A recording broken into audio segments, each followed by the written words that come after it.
Hello. Today I will be reading from the book of Acts, chapter 25, the trial before Festus. 3 days after arriving in the province, Festus went up from Caesarea to Jerusalem, where the chief priests and Jewish leaders appeared before him and presented their charges against Paul. They urgently requested Festus as a favor to them to have Paul transferred to Jerusalem, for they were preparing an ambush to kill him along the way. Festus answered, "Paul is being held in Caesarea, and I myself am going there soon. Let some of your leaders come with me and press charges against the man there if he has done anything wrong."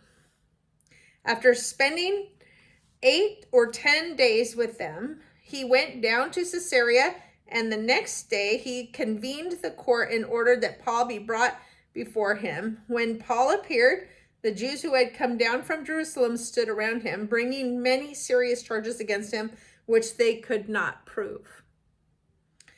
Then Paul made his defense. "I have done nothing wrong against the law of the Jews or against the temple or against Caesar." Festus, wishing to do the Jews a favor, said to Paul, "Are you willing to go up to Jerusalem and stand trial before me there on these charges?" Paul answered, "I am now standing before Caesar's court, where I ought to be tried. I have not done any wrong to the Jews, as you yourself know very well. If, however, I am guilty of doing anything deserving death, I do not refuse to die. But if the charges brought against me by these Jews are not true, no one has the right to hand me over to them. I appeal to Caesar." After Festus had conferred with his council, he declared, "You have appealed to Caesar. To Caesar you will go." A few days later, King Agrippa and Bernice arrived at Caesarea to pay their respects to Festus. Since they were spending many days there, Festus discussed Paul's case with the king. He said, "There is a man here whom Felix left as a prisoner. When I went to Jerusalem, the chief priests and elders of the Jews brought charges against him and asked that he be condemned. I told them that it is not the Roman custom to hand over any man before he has faced his accusers and has had an opportunity to defend himself against their charges. When they came here with me, I did not delay the case, but convened the court the next day and ordered the man be brought in. When the accusers got up to speak, they did not charge him with any of the crimes I had expected. Instead, they had some points of dispute with him about their own religion and about a dead man named Jesus, who Paul claimed was alive. I was at a loss how to investigate such matters, so I asked if he would be willing to go to Jerusalem and stand trial there on these charges.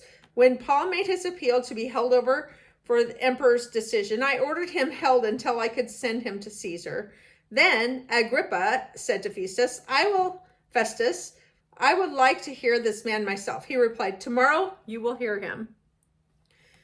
The next day, Agrippa and Bernice came and with great pomp and entered the audience room with the high-ranking officers and the leading men of the city. At the command of Festus, Paul was brought in. Festus said, "King Agrippa, and all who are present with us, you see this man? The whole Jewish community has petitioned me about him in Jerusalem and here in Caesarea, shouting that he ought not to live any longer. I found he had done nothing deserving of death, but because he made his appeal to the emperor, I decided to send him to Rome.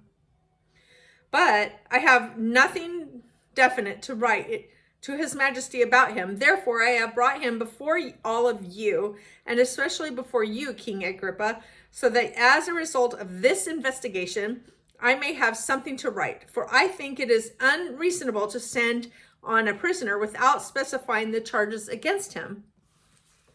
Thank you.